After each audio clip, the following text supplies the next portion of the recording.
Assalamualaikum warahmatullahi wabarakatuh. Selamat siang, sahabat tani pecinta tanaman singkong. Kali ini masih di suasana Hari Raya Idul Fitri. Sebelumnya saya ucapkan minal aidin wal faizin, mohon maaf lahir dan batin. Baik sahabat tani, pada siang hari ini saya kedatangan tamu dari Jawa Tengah yang karena melihat video-video saya selama ini dan kebetulan lagi mudik di daerah Lampung, ini sekalian mampir ke rumah berkunjung untuk pengen melihat tanaman singkong dan ngobrol-ngobrol seputar tanaman singkong. Ya, untuk lebih jauh lagi kita bertemu dengan tamu saya dari Jawa Tengah. Ya, ini teman-teman, ini salah satu penonton dari YouTube Bang Ari Bastara yang saat ini datang ke lokasi pengen ngobrol-ngobrol melihat tentang tanaman singkong. Baik, untuk sebelum lebih jauh lagi silahkan diperkenalkan Mas. Oke, nama dan dari mana? Baik, perkenalkan, nama saya Andrian, saya dari Jawa Tengah, khususnya di daerah Klaten. Jadi selama ini saya melihat channelnya Bapak Bastari, ya, Bang Hari Bastara. Di sini terkaitnya pertanyaan tentang singkong, Ya. dan situ kontennya sangat menginspirasi, Pak. Jadi dari mulai tanamannya, mungkin dari hasilnya juga saya termotivasi. Akhirnya saya datang ke beliau, ke Bapak Hari, untuk bisa mengeksekusi dari tanaman singkong, Pak. Kira-kira untuk tanaman singkong ini yang baik, yang dan bagus itu yang seperti apa, Pak? Iya, sedikit saya jelaskan. Jadi kalau pada umumnya untuk tanaman singkong ini yang paling baik adalah untuk pengolahan lahan.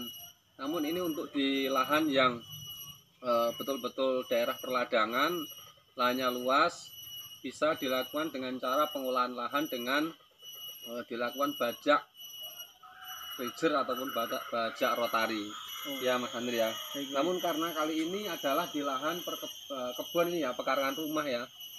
Ini ada di sekeliling rumah, dan ini awalnya adalah batang-batang tanaman keras, tanaman keras yang kami tebang karena untuk dilihat hasilnya tanaman batang kayu keras itu masih kurang maksimal ya, dikatakan kurang hasilnya. Maka kami bongkar, kami tebang untuk kita jadikan kebun singkong. Ya, namun karena ini baru saja kita baru saja ditebang ya, ini lihat masih banyak sisa-sisa batang-batang yang keras seperti ini ya. Nah, maka ini untuk dibajak ini nggak bisa ya. Jadi ini baru pertama kali penanaman setelah kami lakukan pembongkaran tanaman keras. Jadi ini teknik kami menanamnya hanya kami cangkul ya. Oh gitu. Kami cangkul dengan menggunakan gancu ya. Karena di sini banyak akar-akar dari kayu-kayu. Kalau kita menggunakan pacul itu biasanya nanti kalau terkena akar, paculnya rusak ya. Bisa belah, bisa pecah ya. Namun untuk amannya saya praktiknya menggunakan gancu. Dengan pertimbangan kalau gancu itu pol-polnya kena akar, itu masih aman. Oh gitu ya. Ya. Kemudian saya jelaskan Mas Andrian. Ya, Mas Andrian. Jadi pertama saya jelaskan untuk jarak tanam ya. Jarak tanam yang kami gunakan ini kurang lebih 1 meter ya. 1 meter kali 90 cm. Namun karena ini ya, kadang-kadang kita mau untuk 1 meter semuanya terbentur dengan akar ya, kita menyesuaikan. Pas ada akar kita lompat ya. Jadi untuk jaraknya tidak bisa 1 meter persegi persis. Ya kira-kira kita ambil 1 meter, karena kalau jaraknya terlalu rapat nanti perkembangannya kurang baik. Terutama untuk perkembangan di hasil di buahnya, nanti hanya tumbuh batangnya saja, buahnya kurang. Tapi kalau batangnya, jarak tanamnya lebih jarang, itu akan lebih baik. Nah seperti itu. Begitu penanaman kita tanam, langsung kita berikan pupuk dasar, yaitu dari kohe ya, dari kotoran hewan, yaitu dari kohe ayam ya. Kemudian kita kasih langsung Kemudian pupuk pertama kimia kita lakukan pada saat tanaman umur 1 bulan. Tanaman umur 1 bulan kita lakukan pupuk kimia ya, urea dicampur dengan NPK. Ya, dengan bandingan 1:1. Itu pupuk yang pertama. Kemudian kepupukan yang kedua kita lakukan pada saat tanaman kita ini umur 4 bulan. Ya, umur 4 bulan kita lakukan pemupukan yang kedua. Ya, kita perbanyak dari unsur K-nya ya, dari bisa KCL ataupun dengan Ponska ya, dengan pupuk Ponska. Nah, itu jadi ini kami lakukan 2 kali pemupukan. Biasanya sudah cukup, ini tinggal nanti kita tunggu waktunya panen, ini sudah bisa dipanen ya. Jadi saya ulang lagi, untuk yang pertama kali begitu kita lakukan penanaman, kita berikan pupuk dasar ya dari kotoran ayam. Kemudian umur 1 bulan kita lakukan pemupukan kimia yang pertama, dan kira-kira umur 4 bulan kita lakukan pemupukan yang kedua. Itu saja untuk cara pemupukan, Mas Andrian ya. Oh, siap. Ya.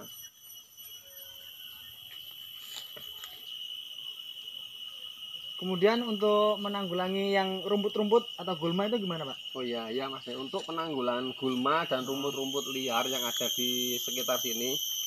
Nah, ini biasanya kira-kira sekitar 1 bulan pertama ataupun 25 hari setelah tanam itu muncul rumput-rumput kecil ya. Nah, rumput-rumput itu kita lakukan pengendalian dengan cara disemprot dengan menggunakan herbisida.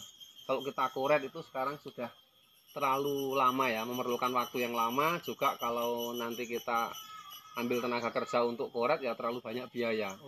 Jadi lebih efektif, lebih efisien, dan hasilnya lebih maksimal apabila kita gunakan herbisida. Ya, adapun herbisida yang kami gunakan sekalian saya jelaskan.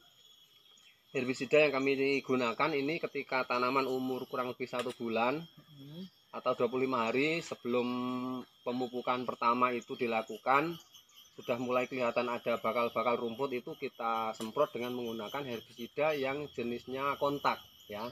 Jenis kontak itu bisa merek apa saja, bisa Gramason, bisa Noxon, bisa apa saja, yang penting kontak ya.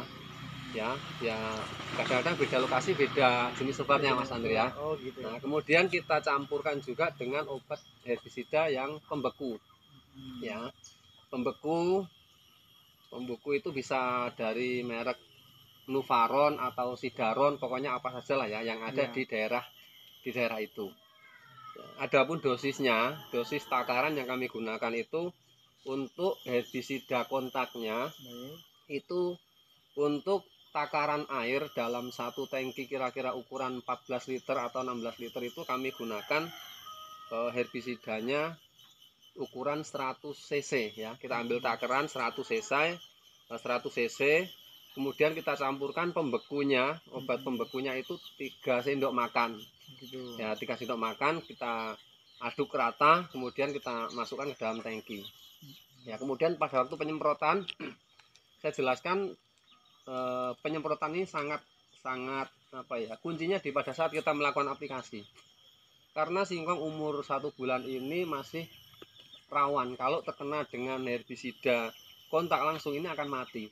Gitu ya. Jadi harus hati-hati gitu ya. Jadi cara penyemprotannya harus betul-betul mepet ke dasar ya. Kita ke dasar, kemudian kita semprot hati-hati sehingga aman. Kalau terkena batangnya langsung ya seperti ini ya, kalau terkena batangnya langsung yang bawah ini masih aman, meskipun kena langsung ini aman. Tapi kalau nanti kena tunasnya, nah itu bisa kering ya. Kering, patah, kemudian bisa mati. Jadi betul berhati-hati. Bisa lebih baik nanti ambil spraynya itu yang model bengkok ke bawah itu, Mas. Nah, arahkan ke bawah itu sehingga lebih aman. Terus satu lagi, waktu yang paling tepat untuk melakukan penyemprotan itu pagi hari. Kenapa itu? Nah, karena pagi hari itu dipertimbangkan karena pada saat pagi itu tidak banyak angin yang berembus, yang bertiup. Nah, karena kalau angin itu banyak yang sudah bertiup, nanti dikhawatirkan ketika kita melakukan penyemprotan herbisida itu terbawa angin. Nah, sehingga dengan tidak kita sadari bisa mengenai pada yang tunas kecil Tunas tadi. tadi, ya. Nah, itu nanti akan membuat tanaman kita akan rusak ya. Jadi lebih baik kami sarankan mulai pagi lah ya, betul-betul pagi ketika sudah angin banyak bertiup, lebih baik kita istirahat dulu, dilanjutkan besok hari. Nah, seperti itu gambarannya Mas. Baik, Untuk mulai dari tanam dan pemupukan atau juga penanggulangan gulma. Ini untuk di lahan yang keras seperti ini, yang tidak bisa dibajak ya, tidak bisa dibajak, maka hanya kita gunakan ganco. Kalau yang memang yang maksimalnya, kalau di lahan yang betul-betul luas, terbuka, aman, tidak ada tunggak-tunggak seperti ini ya dibajak, itu yang lebih bagus karena memang pengolahan lahan yang baik itu sangat mempengaruhi pertumbuhan dan hasilnya.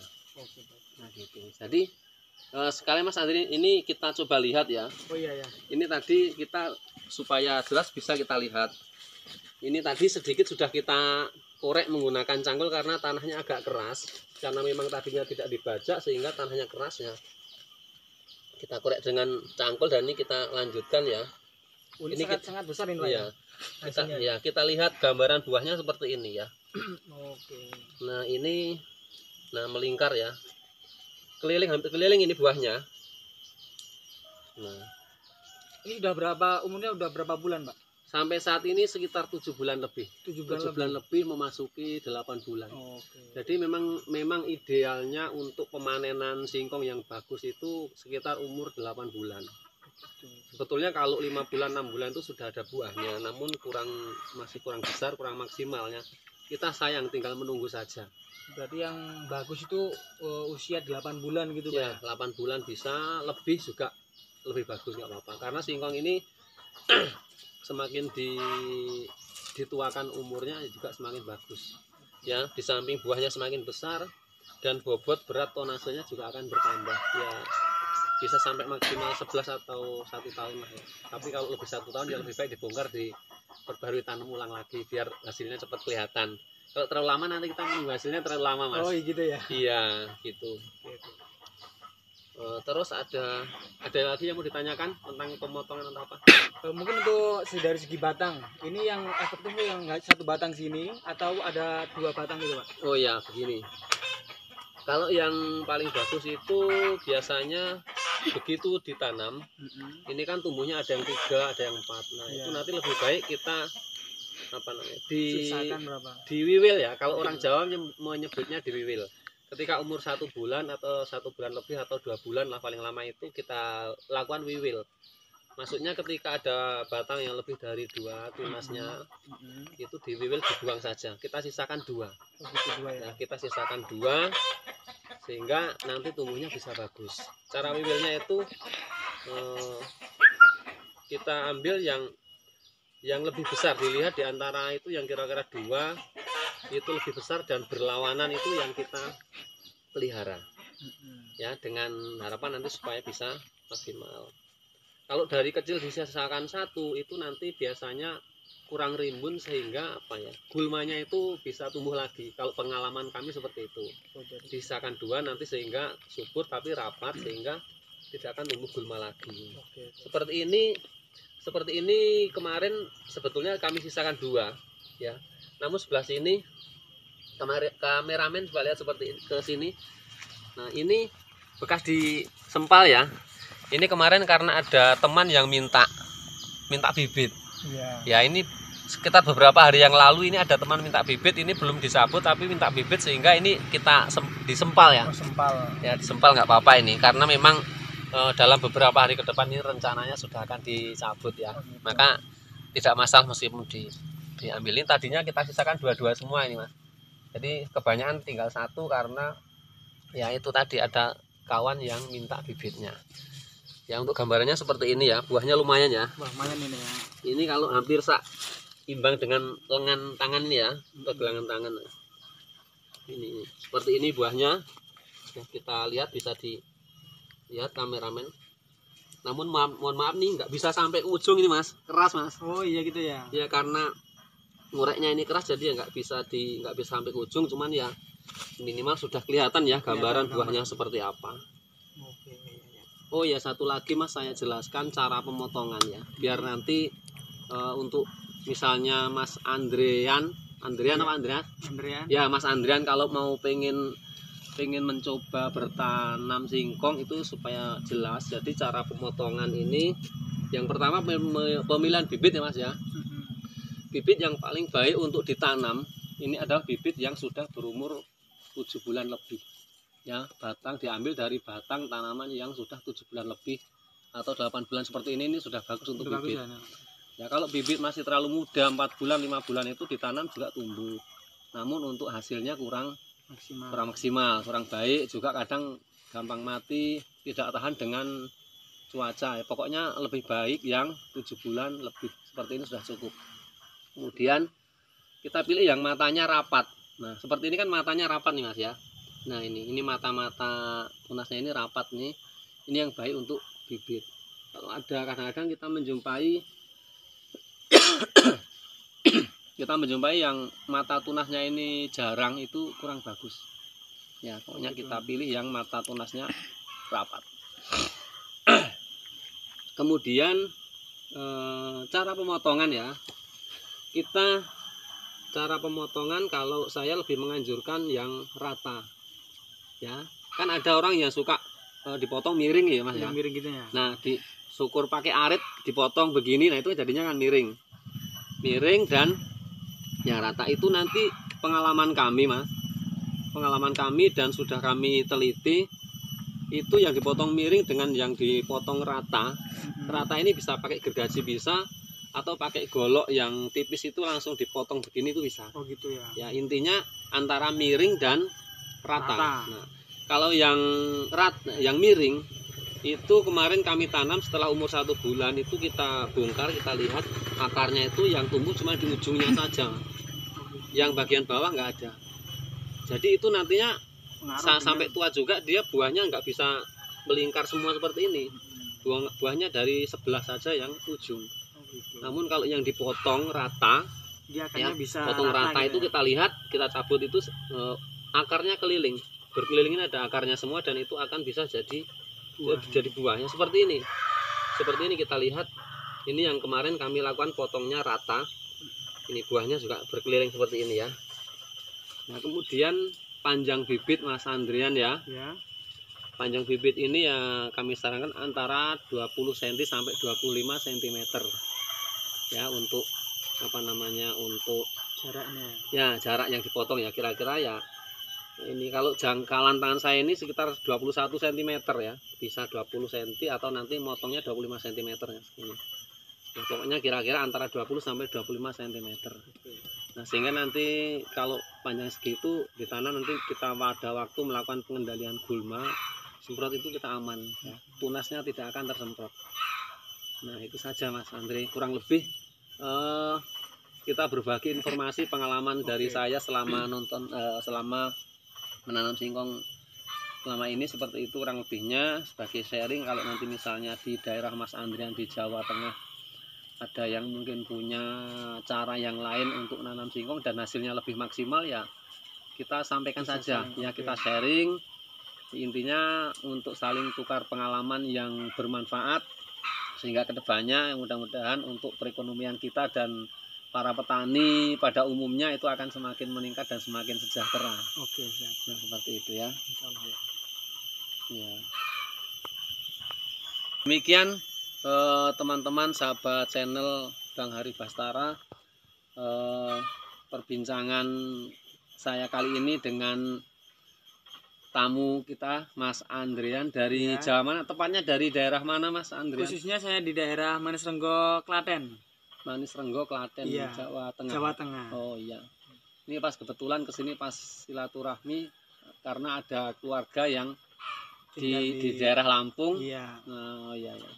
Jadi sekalian selama ini tahu channel Bang Hari Bastara, tahu channelnya dari mana? Saya kemarin dari teman Mas. Oh, gitu. Dari teman Pak, kemudian dikasih tahu kaitannya dengan pertanian, disarankan di channel Bapak gitu. Terus mencari kontak saya, ketemu alamatnya di mana, terus datang ke sini. Oh iya. Baik, seperti itu Mas Andrian yang bisa kami sampaikan. Kalaupun ada kurang dan lebihnya saya mohon maaf ya. Terima kasih sudah berkenan mampir berkunjung ke lokasi ya, Baik. ke lokasi pertanian tanaman singkong Bang Ari Bastara.